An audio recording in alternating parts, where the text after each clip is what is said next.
오늘 그 말씀 제목은 성전세 반세겔의 기적과 십자가라는 제목으로 말씀을 나누도록 하겠습니다. 여러분, 이 세상에서는요, 두 가지 종류의 사람들만 사는 거 아시죠? 두 종류의 사람만 있습니다. 하나님의 사람 아니면 마귀의 종. 다시 말하면 하나님의 백성과 마귀의 백성으로 나눠진다는 거죠.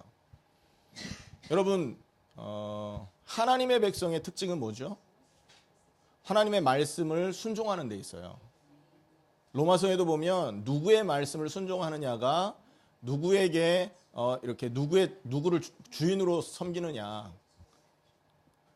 하나님의 말씀을 순종하면 하나님이 주인인 것이고, 세상의 요구를 순종하면 세상이 주인인 거죠. 여러분, 세상이 주인인 사람을 구원받았다고 할 수 있을까요? 여러분, 세상이 주인인 거는요, 우상 숭배입니다. 우상 숭배하는 자는 구원을 못 받지 않습니까? 세상에는 두 종류의 사람이 있어요. 하나님의 백성과 마귀의 백성. 마귀의 백성의 특징은 그럼 뭡니까? 하나님의 백성은 하나님 말씀을 순종하지만 마귀의 백성은요, 자기 원하는 삶을 삽니다. 그래서 여러분, 나는 한다면 해, 이런 식으로 말하는 사람 있잖아요. 굉장히 위험한 사람이에요. 그 사람은 하나님의 말씀보다 자기의 의지를 더 중요하게 생각하고 따라가는 사람이잖아요. 그럼 그 사람은 하나님의 말씀을 불순종하는 사람이기 때문에 구원받은 사람이라고 볼 수 없는 것입니다. 그래서 이 세상에는 하나님의 말씀을 순종하는 하나님의 백성과 세상의 법, 자기의 생각을 따라다니는 마귀의 백성으로 나눠집니다. 기억하셔야 됩니다. 자, 두 번째, 여기서 또 하나 생각해 봐야 될 것.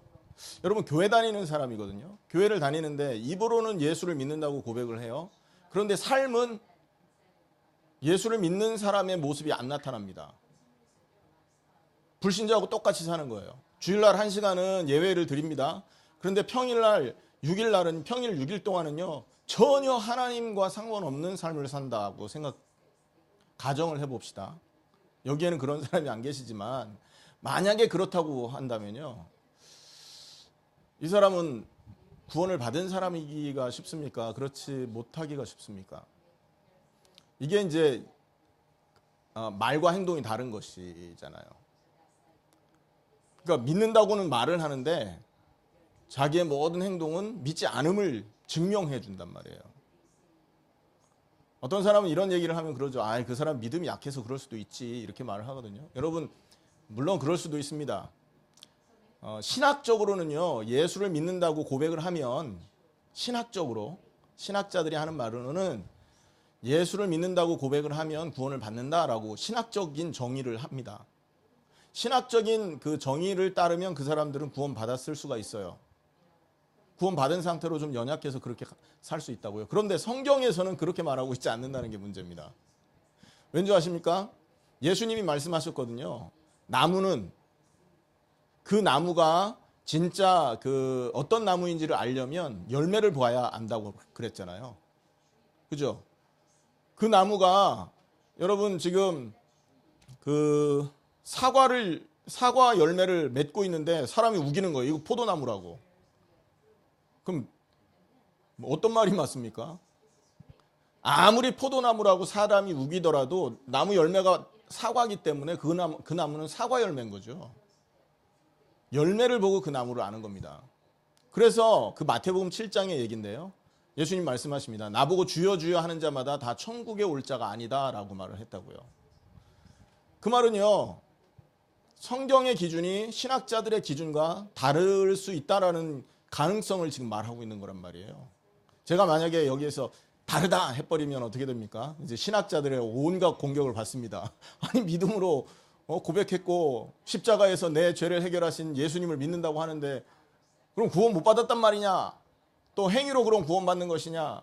이런 식으로 공격을 할 수 있어요. 그래서 이 부분은 제가 신학자가 아니기 때문에 정확하게 선을 긋기는 어렵지만 성경과는 다른 부분이 있음을 우리는 보게 되는 거죠. 여러분, 또 하나 나옵니다. 예수님께서 길을 가실 때 부자 청년이 예수님을 따라왔잖아요. 그때 예수님에게 부탁을 합니다. 내가 어떻게 하면 구원을 받을 수 있습니까? 내가 어떻게 하면 예수님의 제자가 될 수 있습니까? 이렇게 말을 했거든요. 그랬더니 예수님이 말합니다. 그 사람이 또 어떻게 말했냐? 나는 어려서부터 모든 율법 다 지켰습니다. 10계명 철저히 지켰습니다. 하나도 빠짐없이 순종했습니다. 자, 그러면 나는 어떻게 하면 구원을 받을 수 있습니까? 예수님이 한 가지 말씀했죠. 네 재물 다 팔고 나한테 와라. 그 말을 듣고 그 사람은 슬픈 빛을 띠고 자기 길을 다시 갑니다. 그 사람이 왜 슬픈 빛을 띄었을까요? 자기 마음에 구원과 하나님의 영광보다는 이 세상의 영광, 이 물질이 더 위에 있었던 거죠. 그러니까 예수님은요, 그것조차도 버려야만 네가 구원을 받는다라는 얘기를 하신 겁니다. 어떤 사람은 이것을 보고 그럽니다.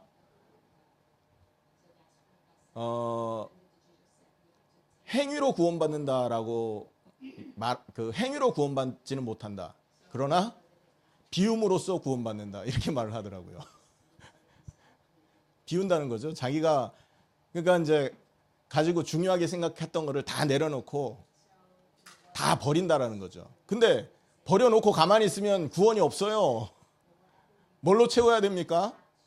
그리스도 이름으로 성령이 임해야만 그 사람이 구원받는 것입니다. 비운 자리에.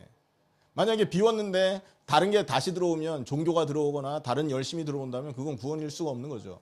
뭐 그래도 그렇기 때문에 그 정의는 틀렸다고 말을 할 수 있지만 일면 우리가 이해되는 부분은 있습니다. 그죠? 우리가 하나님보다 다른 걸 더 붙들고 있다면 아무리 행위가 뛰어날지라도 구원받을 수 없다라는 얘기를 하는 거거든요. 그래서 여러분 이 구원이라는 것이 성경이 말하는 가장 중요한 이 어떤 핵심 내용 아닙니까? 교회 다니면 뭐 할 거예요? 구원 못 받는다면. 그래서 구원을 어떻게 받느냐라는 부분을 굉장히 중요하게 우리는 다루고 생각해야 됩니다. 그런데 현대 기독교인들이 구원을 너무 쉽게 생각한다는 거죠. 왜냐하면 예수님이 말씀했다니까요. 주여 주여 하는 자마다 천국 올 수 없다고 말을 했다고요. 심지어 그 말을 듣고 서기관 바리새인들이 그런 말을 합니다. 아니 나는 주의 이름으로 귀신도 쫓아냈고 권능도 행했지 않습니까? 그런데 어떻게 내가 구원받지 못한다고 말합니까? 이때 예수님 말합니다. 나는 너희를 도무지 알지 못한다. 불법을 행하는 자들아 내게서 떠나가라. 권능도 행하고 귀신도 쫓아내고 말씀도 전했어요. 그런데 불법을 행했다고 말합니다. 예수님이. 불법이라는 건 뭡니까? 하나님이 정한 법, 하나님이 성경을 통해서 주신 기준 아닌 다른 기준으로 그 일들을 할 수 있다는 얘기예요. 그러니까 조심해야 된다는 얘기죠. 우리가 잘못하면요, 교회를 다니면서 구원받았다 말을 하거든요. 근데 그 구원의 기준이 성경이 말하는 기준이 아닌 경우가 굉장히 많더라고요. 제가 현장에 나갔을 때 대학 현장에서 젊은이들과 대화를 많이 했지 않습니까? 그때 물어봤습니다. 야, 너는 교회를 다니냐? 그랬더니 교회를 다닌대요. 좋다. 그럼 너는 너 자신이 구원받았다고 생각하냐? 그랬더니 구원받았대요. 확신 있냐? 확신 있대요. 그런 친구 만나기가 되게 쉽지 않아요. 한 번 더 물어봤습니다. 그럼 너는 왜 구원받았다고 생각하냐? 막 기대를 하고, 왜냐하면 정확한 그 대답을 정확하게 하면 그 사람과 그 현장에서 말씀 운동하려고 갔던 거 아니겠어요? 그래서 무슨 대답을 하나 기다렸다고요. 그랬더니 하는 말이 나는 짐승을 사랑합니다. 우리 집에 기르는 강아지, 고양이를 너무 사랑합니다. 그렇기 때문에 하나님 나를 구원했을 거라고 난 믿습니다. 여러분 그게 구원입니까? 또 어떤 사람들은 그럽니다. 내가 이 땅에서 착한 일 많이 하고 많은 불쌍한 사람 돕고 교회에 헌신도 했고 목사님들을 이렇게 어려움 당하는 목사님들을 뒤에서 물질로 후원도 했습니다. 그렇기 때문에 하나님이 나를 구원하셨을 거라고 믿습니다. 아니잖아요. 성경대로 받는 구원이 맞지 않습니까? 천주교의 구원 기준은 뭡니까? 착한 일 하면 구원받는다고 하는 게 천주교 기준이잖아요. 그것도 틀린 겁니다. 맞죠? 착한 일에서 구원받는 게 아니잖아요. 성경이 말하는 기준을 알아야죠. 오늘 그 얘기를 좀 하고 싶은 겁니다. 여러분 오늘 우리가 읽었던 이 본문을 다시 한번 보시면 이게 마태복음 17장이란 말이에요. 여러분 마태복음 16장 다음에 나오는 기사들입니다. 이게 마태복음 16장은요. 예수님의 사역에 있어서 분기점, 굉장히 중요한 분기점이 나오는 곳이에요. 기준점이라는 것이죠. 전환점이 됩니다. 예수님 사역에. 왜 그렇습니까? 예수님이 제자들한테 질문을 했습니다. 사람들이 인자를 누구라 하느냐? 너희는 나를 누구라 하느냐? 그때 시몬 베드로가 주는 그리스도시라고 고백을 하지 않습니까? 그리고는 막 축복을 쏟아 붓습니다. 어떻게 네가 그걸 알았냐? 이것을 알게 하는 혈육이 아니고 하늘에 계신 아버지시다. 내가 이 반석교회 내 교회 세우고 음부의 권세가 이기지 못하게 하고 천국 열쇠 주어서 네가 땅에서 매면 하늘에도 매고 땅에서 풀면 하늘에서도 풀리리라 라는 엄청난 언약과 축복을 쏟아 부었단 말이에요. 16장에. 그런데 지금 17장에 보면 그러고 나서 17장의 기사가 이제 기록이 되는 겁니다.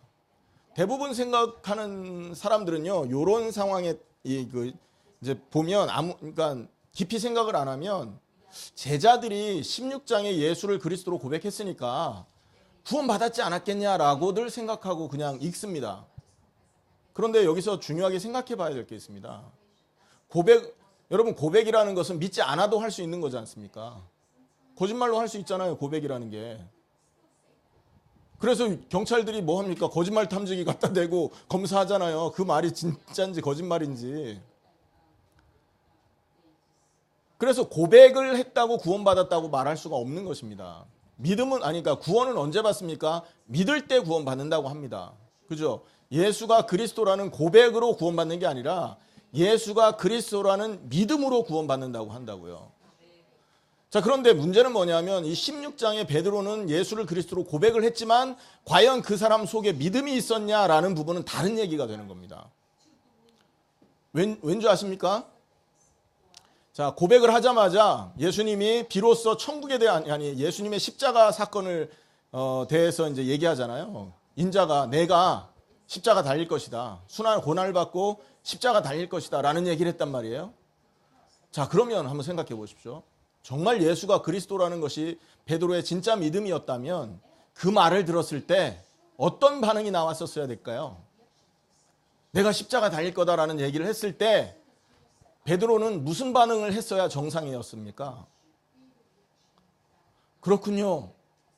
구약에 예언한 메시아 그리스도가 당신이었다면 당신이 십자가 달리는 것은 너무나 당연한 것입니다. 내가 육신적으로는 애석하지만 전 인류 구원을 위한 하나님의 계획이 이루어지기를 제가 기도하고 지키겠습니다. 이렇게 말을 해야 정상이잖아요. 근데 베드로 뭐라고 그랬습니까? 베드로 뭐라 그랬어요? 주여 그러지 마시옵소서. 주여 그러면 안 됩니다.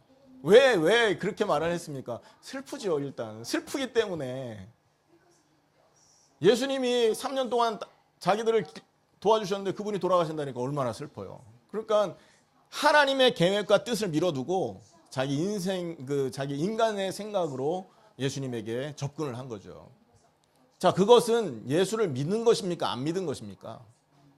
안 믿었다고 볼 수 있는 겁니다. 고백을 했지만 정말로 그리스도를 믿었다면, 예수가 정말 그리스도였다는 것을 베드로가 믿는다면요, 구약 예언대로 그분은 죽어야 된다는 것을 알고 있었어야 될 거 아닙니까? 그리고 그 예언대로 내가 죽을 거다 얘기하면 애석하지만 그렇게 돼야 될 줄 믿습니다 하고 하나님의 뜻을 이루시옵소서라고 기도를 했어야 되는데 그러지 마옵소서라고 했다니까요. 베드로가 또 하나 보이는 사건이 있습니다. 여러분 17장에 유명한 사건이 있습니다. 예수님이 변화산에 베드로, 요한, 야고보를 데리고 올라갔죠. 그죠? 17장 1절부터 9절까지 나오는 사건입니다. 그 사건이. 그때 예수님이 몸이 있잖아요.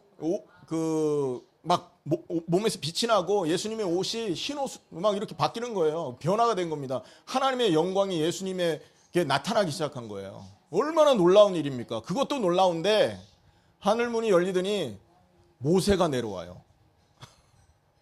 또 하늘문이 열리고 모세와 함께 엘리야가 내려옵니다. 그리고는 세 분이 얘기를 하는 거예요. 베드로와 요한, 야고보가 보고 얼마나 놀랐겠어요. 그러면서 탁 치면서 하는 말입니다. 17장 4절에 이런 말씀이 있어요. 베드로가 예수께 여쭈어 이르되 주여 우리가 여기 있는 게 좋사오니 주께서 원하시면 여기에다가 초막 셋을 짓겠습니다. 하나는 예수님을 위해서, 하나는 모세를 위해서, 하나는 엘리야를 위해서 이렇게 초막을 하는 건 장막 텐트를 말하거든요. 그래서 여기에 함께 머물고 싶습니다. 이렇게 얘기를 합니다. 육신적인 생각이잖아요. 예수님이 이 땅에 오신 거는 제자들만을 위하고 이스라엘만을 위한 그 예수님이 이 땅에 그것을 위해서만 온 게 아니잖아요. 예수님께서 오신 거는 전 인류를 위해서잖아요. 그렇다면 예수님은요 거기에 머물르시면 안 되는 겁니다. 그죠? 그 사실, 자기가 본 그 사실을 온 세상에 알리고 이분은 하나님이시다. 이분은 그리스도이시다. 너희가 이 그리스도를 통해서만 하나님을 만날 수 있다. 이 얘기를 온 세상 사람들에게 알려야 되는 게 정상이거든요.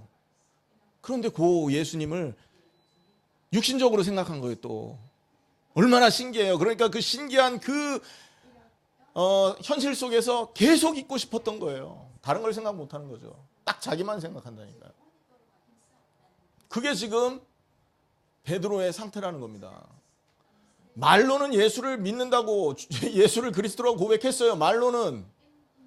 근데 하는 행동은 보면 과연 그 베드로가 믿고 있었냐가 의심될 만한 행동들을 계속하고 있는 게 아이러니컬한 거죠. 18장에 보면 또 어떤 일이 벌어지는 줄 아십니까? 제자들이 18장 1절에 보면 예수께 나와 이르되, 제자들이 예수님한테 질문을 합니다. 18장 1절에 보면 천국에서는 누가 큽니까? 이렇게 질문을 해요.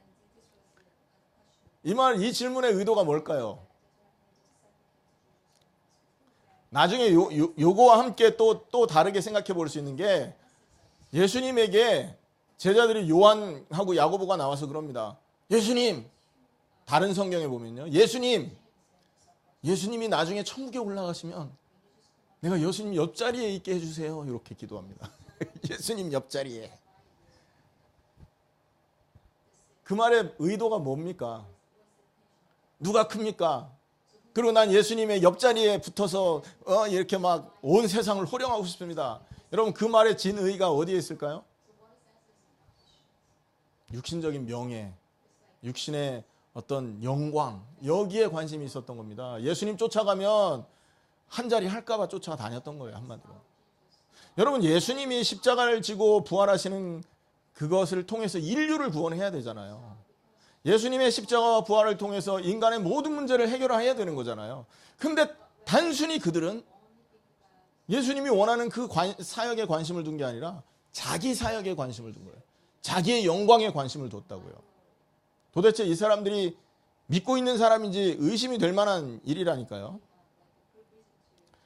여러분, 이런 사건들을 통해서 이 사람들 마음속에 믿음이 과연 있느냐가 의심되는 이런 상황을 볼 수 있죠. 근데 이들 속에 믿음이 없다는 것을 예수님이 정확하게 지적한 본문이 나옵니다. 마태복음 17장 20절을 한번 읽어보겠습니다. 19절 20절에 이런 말씀이 있어요. 제자들이 조용히 예수께 나와 이르되, 우리는 어찌하여 이 귀신을 쫓아내지 못했습니까? 귀신 들린 자를 쫓아달라고, 귀신 들린 애를 귀신을 쫓아달라고 부모가 데리고 왔는데 아무리 해도 귀신이 안 나가는 거예요. 그런데 예수님이 오셔서 귀신을 한 번에 쫓아냈거든요. 그러니까 질문하는 겁니다. 예수님, 우리는 왜 귀신을 못 쫓았습니까? 예수님이 하시는 말씀입니다. 20절에 너희 믿음이 작은 까닭이니라. 무슨 이유 때문이라고요? 20절에 너희의 믿음이 작은 연고니라. 진실로 너희에게 이르노니 만일 너희에게 믿음이 겨자씨 한 알만큼 있어도, 여러분 겨자씨가 얼마나 작은 거 아시죠? 눈 나쁜 사람은요 씨가 보이지도 않습니다. 너무 작아서. 만약에 우리에게 눈에 보이지도 않을 만큼 작은 수준의 믿음이 있었을지라도 이 산을 명하여 저기로 옮겨지라 했었으면 옮겨졌을 것이다. 그리고 이렇게 믿었다면 너희가 못할 게 없을 것이다. 이렇게 말씀했다고요. 이 말은 뭡니까 지금? 다른 말로 하면 제자들이 믿음이 있다는 얘기예요, 없다는 얘기예요? 겨자씨 한 알만큼도 믿음이 없다는 얘기예요. 그러니까 이 일이 벌어지지 않았다는 거죠. 자, 지금 계속 얘기하는 게 뭡니까? 예수를 그리스도로 고백했다니까요. 그렇다면 고백했기 때문에 구원받느냐라는 부분에 우리가 의문을 가져야 된다는 거죠. 성경은 말합니다. 고백하면 구원받는다고 말하지 않았고 믿어야 구원받는다고 했다고요. 믿었다면 이런 행동이 나올 수가 없다니까요. 오늘 한 가지만 더 살펴보겠습니다. 오늘 본문입니다. 오늘 읽었던 본문이 뭐냐면 여러분 반세계를 받는 사람들이 나와서 베드로한테 길을 가는데 베드로가 길을 가고 있었어요. 그런데 이 성경 본문대로 말을 하면 반세계를 받는 사람들이 베드로한테 나와서 물은 거예요. 예수님은 왜 반세계를 안 내냐? 이 말을 하거든요. 반세겔이 뭘까요, 여러분? half 세겔인데 이 세겔 이게 뭐냐 하면 여러분 성전세를 말합니다. 성전세. 이 성전세는 유대인들이 의무적으로 1년에 한 번씩 성전 건축과 보수 이런 수리를 위해서 세금처럼 받는 그런 돈입니다. 반세겔. 그러니까 뭐 얼마 되지 않겠죠. 많아봤자 뭐 5만 원, 10만 원 뭐 이 정도 아니겠습니까? 물론 반세겔이라는 거를 우리가 지금 환율로 계산을 해보면 얼마가 나오겠지만 제가 거기까지는 조사를 못했습니다. 여러분이 나중에 한번 해보십시오. 성전세를 낸다고 했단 말이에요. 자, 이때 베드로가 뭐라고 그랬습니까? 너 예수님은 왜 반세겔을 안 내냐? 그러니까 베드로가 뭐라고 말합니까? 24절에 나오죠. 가버나움에 이르니 반세겔 받는 자들이 베드로에게 나와 이르되 너의 선생은 반세겔을 내지 아니하느냐? 그러니까 25절에 뭐랍니까? 내신다 그래요. 여러분 요것만 보면 아무것도 아닌 것 같잖아요. 아무것도 아닌 사건 같아요. 근데 이 사건 속에 굉장히 큰 비밀이 담겨 있습니다. 베드로는요 그 사람한테 그 반세겔 받는 사람한테 내신다 이 말을 하면 안 되는 거였다니까요. 왠지 아십니까? 여러분 성전 보수를 하기 위해서 세금을 내는 거잖아요. 그 성전의 주인은 누굽니까? 하나님이 주인이고 예수님이 주인 아닙니까? 예수님 자기 자신이 말했다니까. 나는 성전의 주인이라고요. 너희가 성전을 헐어버려라. 나는 3일 만에 다시 세울 거다. 예수님의 십자가 사건을 의미했던 거죠. 성전의 실체는 예수님이라고요. 예수가 주가 그리스도십니다. 베드로 조금 전에 고백했지 않습니까? 할렐루야. 조금 전에 주는 그리스도시요 살아계신 하나님의 아들입니다. 무슨 고백을 해놓고 성전세 내는데 성전세 낼 거냐 그러니까 냅니다 그럽니까? 그래서 예수님이 불러다 놓고 가르친 거예요. 야, 예수님이 베드로를 보자마자 얘기했잖아요. 성전세 냅니다 이 말 했던 걸 얘기도 안 했어요. 예수님에게는. 근데 예수님이 들어오자마자 베드로 보자마자 한 말입니다. 뭐라고 말합니까? 25절에 그러죠. 시몬아 네 생각을 한번 말해봐라. 세상 임금들이 관세와 국세 세금을 누구한테 받냐 이렇게 했어요. 자기 아들에게 받냐 아니면 다른 사람에게 받냐. 이 질문을 한 의도가 뭐가 있겠습니까? 성전의 주인이 하나님이고 내가 하나님이고 그리스도인데 내가 성전세 내야 맞냐 안 내는 게 맞냐 이걸 질문한 거예요. 주인이 성전세 내는 거 봤습니까 여러분? 근데 너 그 대답을 왜 했냐 이 말이에요. 너 조금 전에 내가 그리스도라며. 조금 전에 너 모든 문제 끝내신 분이 나라며. 성전의 주인공이고 도피성의 주인공이고 모든 인생 문제 해결자가 바로 나라고 너 조금 전에 고백했잖아. 근데 어떻게 그렇게 얘기하니? 그 말을 탁 물어본 거죠. 베드로 찔렸겠습니까? 안 찔렸겠습니까? 엄청 찔렸겠죠. 그러고는 그렇지만 내가 아들이기 때문에 안 내도 되지만 27절에 보면 그들을 실족하지 않게 하려면 성전세를 내는 게 옳다. 그러니까 가서 고기를 잡아와라. 그리고 그 배를 가르면 그 속에 반세겔이 있을 거니까 그거 갖다 줘라. 이 얘기했다고요. 만약에 말이에요.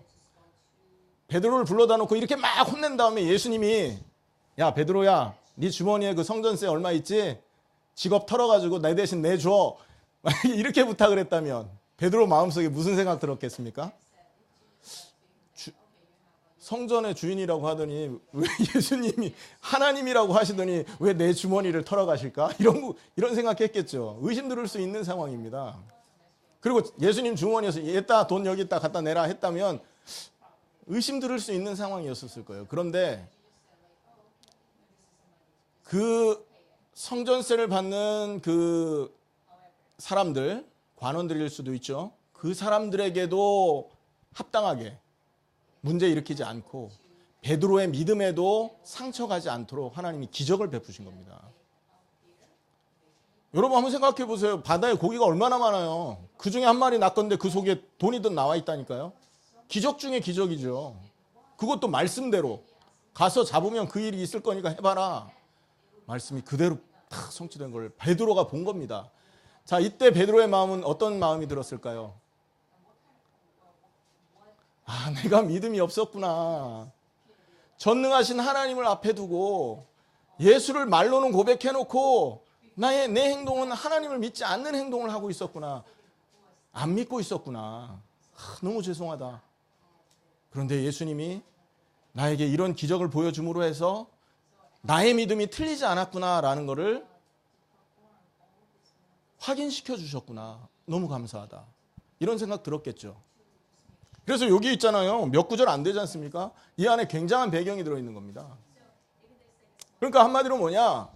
베드로는 마태복음 16장에 예수를 그리스도로 고백했습니다. 많은 사람들은 예수를 그리스도로 고백했다면 구원받았다 말하는데 제가 보기에는 성경이 보기에는 성경적인 관점으로 보면 제 생각에는 베드로는 아직 구원받지 못했을 가능성이 많습니다. 이 상황에서는. 알았을 뿐이지 믿지 않았으니까요. 여러분 믿었다면 그 믿음에 따른 열매가 나왔을 거 아닙니까? 성전세 받는 사람이 와서 질문했을 때 뭐라고 얘기하는 게 믿음의 열매입니까? 예수님이 그리스도인데 어디 와서 성전세를 구하냐? 너희가 성전에서 그리스도 기다리는데 그 주인이 바로 여기 계신다. 와서 그 말씀 들어라. 이 말을 하는 게 정상이거든요. 근데 베드로 그 성전 세계를 받는 사람한테 말하죠. 예수님 내실 거야. 조금 기다려. 말이 안 되는 겁니다. 여러분 이게 지금 우리가 웃을 일이 아니에요. 우리의 모습입니다. 이게. 여러분 20년 30년 예수는 그리스도십니다. 모든 문제 끝났습니다. 뭐 렘넌트니 뭐니 하면서 막 얘기 들었잖아요. 구원 받았다고 생각한 거예요. 자, 구원 받았다고 생각한 겁니다. 근데 문제는 뭐냐면 그 사람 속에 정말 믿음이 있냐라는 거죠. 그 생각을 안 해본 겁니다. 정말 믿음이 있다면 어떻게 됩니까? 아무것도 문제가 안 되는 거예요. 먹고 사는 게 문제됩니까?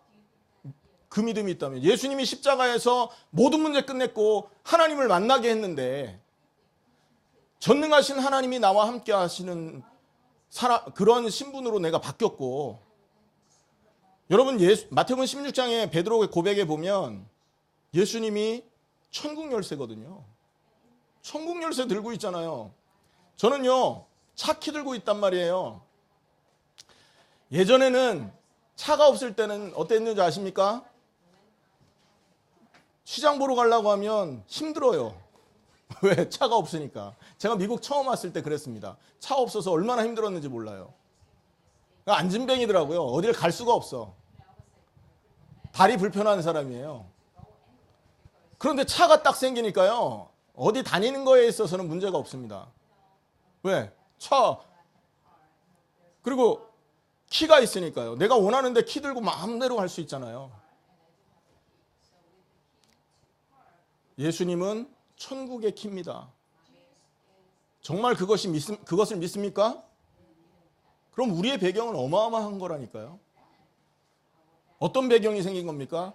하나님의 실체를 만날 수 있는 존재가 저와 여러분이 된 거예요. 그 하나님의 실체가 성령으로 우리 안에 계신 겁니다. 여러분, 이 성령 하나님은 어떤 분이십니까? 하나님을 깨닫게 하시는 분이요. 하나님의 비밀을 알게 하는 분이잖아요. 이 성령 하나님은 예수 그리스도를 믿는 자에게 임하는 영이거든요.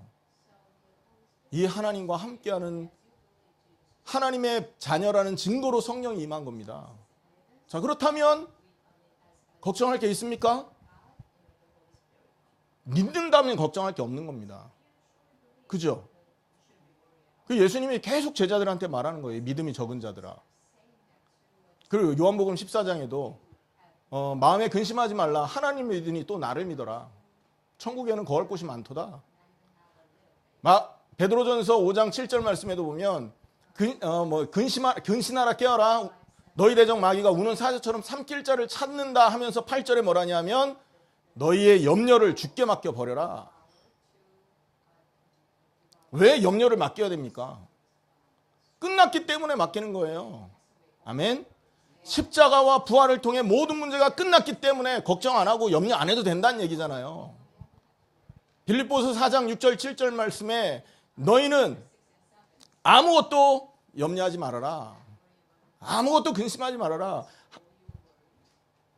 지각에 뛰어난 너희 구할 근심하지 말고 너희 구할 것을 감사함으로 하나님께 아뢰라. 왜 감사해야 됩니까?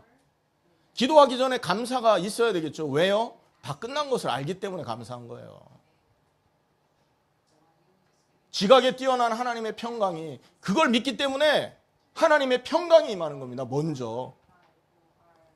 성경은요, 계속 두려워하지 말아라 이런 말씀 한다고요. 그런데 우리는 믿음이 없는 거예요. 그걸 믿지 않는 거죠. 믿음이 없는 게 아니라, 그러니까 믿지 않는 겁니다. 한번 여러분 생각해 보십시오. 제가 가끔 얘기하는 것인데, 여러분, 나는 예수님을 믿고 싶어요. 이렇게 기도하는 사람이 있거든요. 기도할 수 있잖아요. 믿고 싶어요. 기도할 수 있지 않습니까? 그죠? 그럼 질문해 보겠습니다. 믿고 싶어요라고 기도하는 그 사람 속에는 믿음이 있는 상태입니까? 없는 상태입니까? 없기 때문에 믿고 싶다 하는 거죠. 그리고 또 하나 물어보겠습니다. 나는 예수님을 믿는 중이에요 라는 말이 가능합니까? 제가 생각하기에는요, 믿는 중이에요 라기보다는 믿느냐 안 믿느냐예요. 믿음이라는 건 딱 두 종류밖에 없다고 생각됩니다. 물론 얼마나 믿느냐 이것도 뭐 포함이 된다고 하면 얘기가 조금 달라지지만, 믿음이 있냐 없냐, 어느 정도로 믿음, 모든 문제를 끝났다고 믿는 믿음이 있냐 그렇지 않느냐라는 거예요. 십자가와 부활을 통해서 예수님은 우리의 모든 문제를 예수님께서 내 인생 모든 문제를 해결하신 것을 믿느냐 안 믿느냐, 요것밖에 없다고요. 이해되십니까? 구원을 얻는 믿음은 바로 그거 외에는 없는 것입니다. 우리가 문제당하는 이유는 하나님을 떠나서지 않습니까? 그죠? 근데 십자가에서 죄가 끝났고 우리를 장악하고 있는 마귀 세력이 끝났기 때문에 예수님이 모든 문제를 끝낸 거예요. 사단도 꺾었고 죄도 해결했고 하나님을 만나게 했기 때문에 모든 문제를 끝내신 겁니다. 그때. 심지어 우리에게 문제가 올지라도 문제가 안 되는 겁니다. 그 사실을 믿는다면. 예수님이 십자가에서 그 정도로 완전하게 우리의 문제를 끝내놓으신 거예요. 그걸 믿냐 안 믿냐 이 질문을 하는 거라니까요.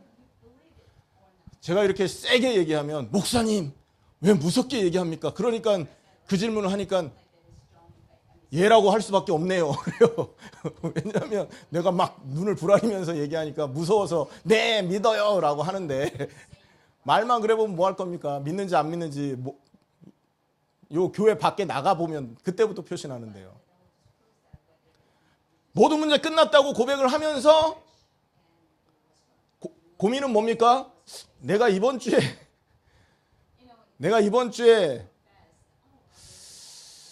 렌트비가 없는데 어떡하지? 뭐 이런 걱정.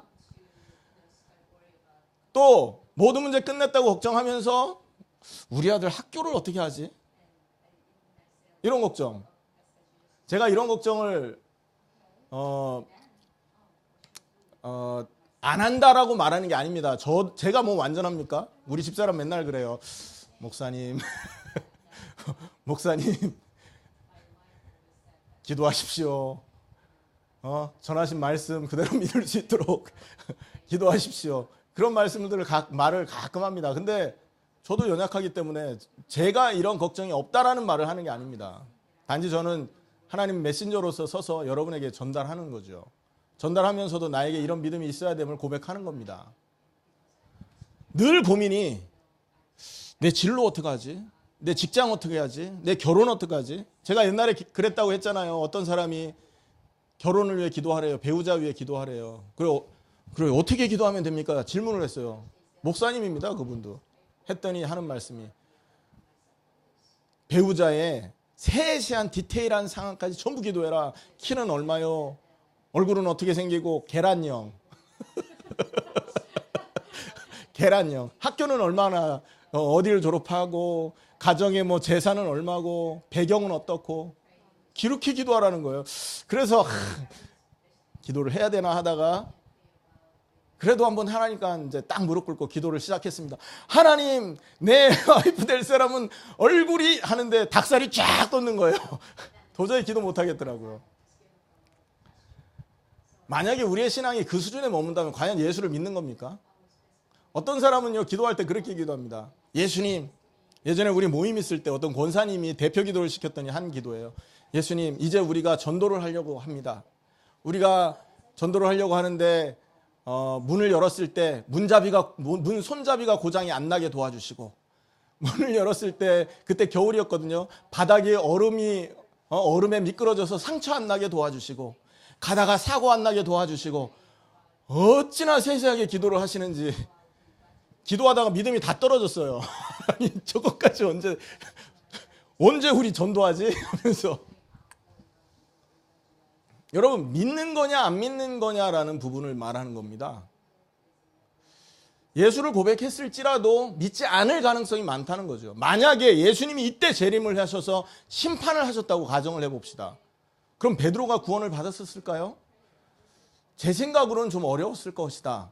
믿음과 지식이 다르기 때문에. 이게 우리의 모습입니다. 우리는 여기에서 빠져나와야 됩니다. 정말 믿음을 가져야 돼요. 여러분, 이스라엘이 망한 이유가 뭡니까? 그리스도가 오셨는데도 예수를 그리스도라고 인정하지 않고 믿지 않았다니까요. 바울이 예수님을 믿는 사람들을 핍박했던 이유가 뭡니까? 예수님을 알지 못했고 믿지 않아서였기 때문이라고 고백하잖아요. 디모데서에는요. 이 땅도 우리도 마찬가지입니다. 우리 20년 동안 예수님 믿는다고 얘기하고 늘 예수 이름으로 기도하고 매주 예수 이름으로 예배하는데 내 마음속에는 믿음이 없는 거예요. 여기서 탈피해야 됩니다. 여기서 빠져나와야 돼요. 그래서 예수님이 보여주신 겁니다. 마태복음 17장에 변화산으로 데리고 올라가신 거예요. 영광의 모습을 보여준 거죠. 내 하나님이다 라는 얘기입니다. 그리고 여러분, 모세가 내려왔고 엘리야가 내려왔잖아요. 변화산에서 3명이 대화를 했거든요. 모세와 엘리야의 공통점이 있어요. 모세도 호렙산에서 하나님을 만난 사람이잖아요. 호렙산에서, 시내산에서 말씀을 받았죠. 40일 동안 기도하면서. 그래요, 안 그래요? 엘리야도 호렙산에서 하나님을 만난 사람입니다. 근데 그들이 하나님을 만났을 때 공통점이 뭐냐면 반석 위에서 만났다는 거죠. 만약에 그들이 반석 위에 서지 않았었다면 여러분 생각해보세요. 지진이 일어나고, 하나님 만날 때 지진이 일어났잖아요. 흑암이 임했고, 그리고 막 바람이 일어나고 불이 임하고 막 그랬거든요. 여러분, 불, 바람, 지진 이런 것들은 뭘 상징하냐면 심판을 의미합니다. 죄 지은 자는 그렇게 심판을 받아야 마땅한 거예요. 만약에 바위가 없었다면, 반석이 없었다면 그 모세와 엘리야도 그 심판에 의해서 죽었을 겁니다. 자, 그런데 모세와 엘리야는 어떻게 하나님을 만났죠? 그 심판을 누가 대신 받습니까? 바위가 대신 받았잖아요. 바람이 불 때 바위가 막아줬다니까요. 그 바위 틈에서 엘리야와 모세가 하나님 만났기 때문에. 모세와 엘리야가 찢어지고 깨져야 되는데 반석이 대신 깨진 겁니다. 그 반석의 주인공이 누구죠? 예수 그리스도잖아요. 다시 말하면 모든 심판을 대신할 자가 바로 나다라는 얘기를 모세와 엘리야에게 얘기해 주신 겁니다. 모든 심판이 반석 대신 그리스도를 통해서만 깨지는 거예요. 그리고 여러분, 오늘 읽었던 이 반세겔의 주인, 여러분, 반세겔의 기적을 보여주신 이유는 뭡니까? 성전의 주인이 나다. 나를 통해서 하나님 만나는 거다. 너희가 하나님 만나려고 성전에 가서 제사하고 피 뿌리고 하는데 나를 통해서만 하나님 만날 수 있다. 성전의 주인, 하나님을 만나게 하는 주인이 바로 나다라는 얘기를 하신 거예요. 그리고 마태복음 21장에 보면요, 예수님이 마지막 주간에 예루살렘 성으로 나귀를 타고 들어가잖아요. 그때 기적을 하나 또 보여주십니다. 어떤 기적을 보여주십니까? 제자들한테 또 얘기하죠. 야, 가서 어떤 사람 만나면 나귀를 풀어달라고 해라. 그러면 그 사람이 물을 거다. 이 나귀 누가 쓰려고 하냐? 그러면 주께서 쓰시겠다 하라. 그럼 줄 거다. 그 말씀을 하고 나귀를 갖고 오잖아요. 그 말은 뭡니까? 예수님이 왕이시란 얘기입니다. 평화의 임금, 모든 흑암과 저주 세력, 사단의 권세를 깨뜨리실 왕이란 얘기죠. 그러니까 이런 기적들을 통해서 뭘 설명한 겁니까? 십자가와 부활을 설명한 거예요. 십자가와 부활을 통해서 모든 심판이 끝난다. 할렐루야. 십자가와 부활을 통해서 성전에서 하나님 만나는 것처럼 우리가 당당히 영원하신 하나님과 동행할 수 있다. 그리고 왕이신 예수님이 모든 원수 마귀를 꺾었잖아요. 부활을 통해서 사단의 권세가 깨진 겁니다. 히브리서 2장 14절 15절에 우리가 그 사단에게 매어 종로로 타는데 예수님이 그 사단의 권세를 깨뜨렸다. 죽음의 권세를 깨뜨렸다. 이렇게 말하잖아요. 그러니까 예수님이 부활을 통해 사단 권세를 깨뜨린 거예요. 그러니까 예수님이 있잖아요. 너무나 감사한 분이에요. 너무 사랑스러운 분입니다. 여러분 베드로 당장 멸망해도 아무 할 말 없지 않습니까? 그런데 인내심을 가지고 기적을 보여주신 겁니다. 인내심을 가지고 말씀을 해주는 겁니다. 내가 그리스도다. 모든 문제를 해결한 자가 나다. 기적을 가지고 많은 사건을 가지고 그리고 그 말씀대로 다 십자가에서 모든 걸 끝내주신 거죠. 여러분 결론적으로 메시지를 정리하겠습니다. 잘 생각해 보십시오. 얼마나 많은 사람들이 교회 다닙니까? 얼마나 많은 사람들이 이 시간에 지금 교회에 앉아서 예배드리고 있습니까? 자, 그런데 그 예배드리고 있는 많은 기독교인들 중에서 얼마나 많은 사람이 예수를 정말 이렇게 믿고 있을까라는 질문을 해보십시오. 어떤 의미로 교회 가서 믿으려고 앉아있는 사람들 많잖아요. 믿고 싶어서 앉아있는 사람이 많을 겁니다. 그들이 믿지 못하는 이유는요, 이 말씀이 전달되고 있지 않아서입니다. 강단에서 예수가 그리스도라는 이 메시지가 사라졌기 때문에 그들에게 이게 없는 거예요. 그리고 어떤 교단은 어떻게 말하냐? 예수가 그리스도니까 이제 다 끝났으니까 너의 인생을 살아라 이렇게 말한다니까요. 하나님이 너를 도와주실 것이다. 네가 엘리트가 될 것이고 네가 유일성으로 1%로 들어갈 것이다. 그곳에서 너의 하나님께 영광 돌려라. 여러분 그게 무슨 성경의 얘기입니까? 그걸 보고 여러분 번영신학이라고 하는 겁니다. 예수 믿으면 복 받고 그 자리에서 영광 돌린다는 얘기가 섞인 복음이라는 거죠. 그래서 망하는 겁니다. 지금 현장이. 심판을 이길 수가 없는 거죠. 하나님을 만날 수가 없는 것이죠. 기적이 일어나지 않는 거죠. 믿음이 겨자씨보다 없기 때문에. 여러분 너무나 감사하게도 하나님이 우리에게 이 사실을 믿을 수 있는 기회를 주신 것입니다. 여러분 생각해 보십시오. 이번 주에 우리가 장례 예배를 드렸는데 하나님이 우리를 데려갈 수도 있었잖아요. 근데 살려두셨다니까요. 장례 예배 끝나고 다니엘하고 그런 얘기했습니다. 어떤 목사님들이 만났는데 여러분 유아가 죽을 때 어린아이들이 죽으면 구원받습니까? 천국 갑니까? 지옥 갑니까? 이런 얘기. 여러분 생각해 보세요. 너무나 안타깝지만 원죄 속에 태어났기 때문에 지옥 가거든요. 그 아이들은 믿을 기회도 없었잖아요. 들어볼 기회도 없었잖아요. 근데 우리에게는요 기회를 주신 거 아닙니까? 얼마나 많은 메시지와 얼마나 많은 여러분 사건과 이걸 보여주셨습니까? 여러분 오늘 여기 세 가지 기적을 제가 말씀드렸는데 이 세 가지 기적도 십자가를 통해서 예수님이 그리스도다라는 걸 설명하는 겁니다. 변화산에서 심판을 막으신 반석의 주인공이 바로 예수님인 걸 말했잖아요. 이 제사장권을 말하는 겁니다. 그리고 또 반세겔의 기적을 통해서 성전의 주인이 예수님이라는 걸 설명했죠. 예수님이 하나님 만나는 길이라는 걸 설명한 거예요. 선지자적인 예수님. 그 다음에 왕이신 예수님, 나귀 타고 입성해서 모든 흑암 세력을 꺾을 참왕 예수님. 제사장, 선지자, 왕, 그리스도를 설명한 겁니다. 예수님이. 기적을 통해서, 사건을 통해서 계속적으로 내가 그리스도임을 얘기하고 있습니다. 자, 우리는 어떠해야 되겠습니까? 그러면 예수님이 다시 이거를 보여주기 위해서 이 땅에 다시 십자가 달릴 때를 기다립니까? 아니잖아요. 우리는 뭐 하면 됩니까? 말씀 그대로 믿으면 되는 겁니다. 진짜 기적은 변화산도 기적이고 여러분 반세계를 고기 뱃속에서 꺼내는 것도 기적이지만 진짜 기적은 뭔지 아십니까? 이 모든 말씀이 십자가에서 완성됐다는 게 기적이에요. 그 기적을 보고 우리는 뭘 선택해야 됩니까? 믿음을 선택해야 되는 겁니다. 왜 예수님이 십자가에 달렸습니까? 죄 때문에 하나님을 떠나서 모든 문제 속에 고통당하는 인생을 건져내기 위해서지 않습니까? 아멘. 십자가에서 죽으심으로 해서 우리 모든 문제는 그때 끝났다니까요. 그래서 예수님이 요한복음 19장 30절에 말씀하십니다. It is finished. 다 이루었다. 뭐가 이루어졌다는 거예요? 뭐가 끝났다는 겁니까? 예수님은 십자가와 부활로 그리스도의 모든 일을 완성하셨다. 그 말을 하신 거고요. It is finished라는 말은 그러므로 우리 인생의 모든 문제는 끝났다라는 걸 말하는 겁니다. 히브리서에는 그 예수님의 십자가가 어떤 십자가냐? 단번에 우리를 구원한 십자가요. 완전히 우리를 구원한 십자가요. 영원한 축복을 허락하는 십자가다라고 얘기합니다. 또 예수님을 십자가에 못 박을 필요가 없다고요. 우리는 믿으면 끝나는 거라고요. 얼마나 감사합니까? 그럼 어떻게 하면 믿습니까? 한 가지만 얘기하겠습니다. 결론으로. 한 가지만 하시면 됩니다. 뭐 하면 됩니까? 한 가지만 하시면 되는데 예수님 십자가 옆에 여러분 함께 못 박혀 죽으시기를 축원합니다.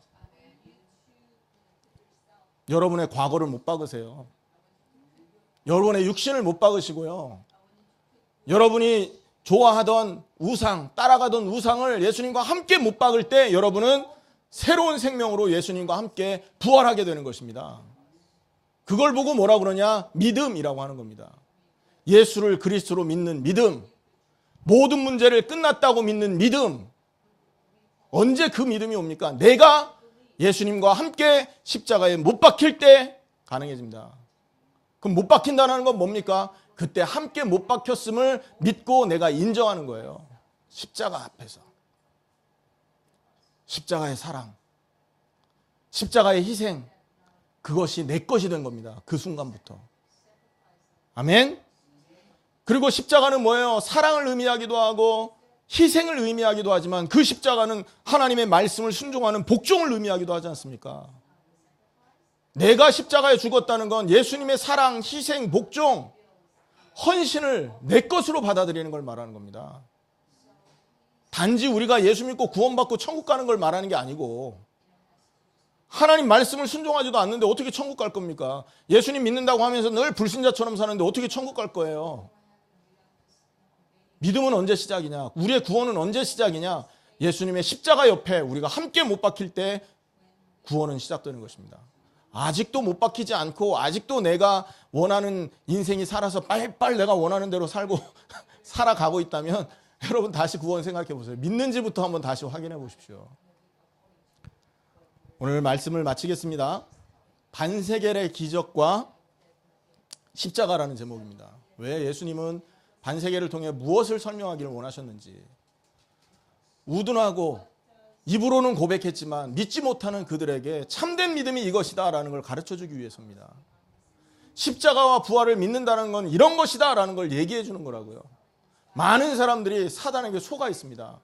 포도주에 물이 섞인 것처럼 복음에 번영주의 신학이, 한마디로 말해서 이 그 복음 안에 있잖아요. 신비주의가 섞이고 번영주의가 섞이고 막 섞여 버려요. 십자가는 그런 게 아닙니다. 십자가 앞에 십자가의 사랑, 희생, 헌신, 그리고 복종이라는 그 단어 앞에 우리가 함께 못 박히는 것입니다. 못 박히고 나서 어떤 인생이 되는 겁니까? 예수님의 복음을 위한 사랑, 온 세상에 전달하는 사람으로 바뀌어지는 것이고, 예수님의 희생을 본받아서 모든 사람에게 헌신하고 희생하는 게 나타나는 것이고, 예수님의 십자가의 사랑과 그 은혜를 본받아서 말씀에 복종하는 인생이 사라지는 것입니다. 내가 살아있다면 이건 절대 나오지 않는 거라고요. 십자가에 함께 못 박히셔서 참된 믿음을 통하여 구원받으시는 여러분 되기를 예수님의 이름으로 축원합니다. 기도하겠습니다. 하나님 감사합니다. 우리에게 참된 믿음을 허락하여 주옵소서. 정말로 십자가와 그 부활의 의미를 다시 한번 새겨서 내가 믿고 있는 것인지 예수님을 알고 있는 것인지 확인하게 하여 주시옵소서. 아직도 우리에게 예수님을 믿는 믿음이 없다면 하나님 오늘 이 시간에 예수님의 십자가 앞에 우리의 모든 것을 함께 못 박을 수 있는 그런 사람들 되도록 역사하여 주시옵소서. 아직도 우리의 과거가 살아있고 아직도 우리의 육신의 모습이 살아있고 아직도 내가 하나님의 말씀에 복종하는 것보다 내 인생을 원하는 인생을 살고 있다면 오늘 말씀 앞에 무릎 꿇게 하시고 십자가 앞에 우리가 함께 죽을 수 있도록 하나님 역사하여 주시옵소서. 그래서 정말 십자가의 은혜와 십자가의 사랑과 희생을 온 세상에 증거할 수 있는 하나님의 백성들 되도록 축복하여 주옵소서. 감사드리며 권세 많으신 예수 그리스도 이름으로 기도하옵나이다. 아멘.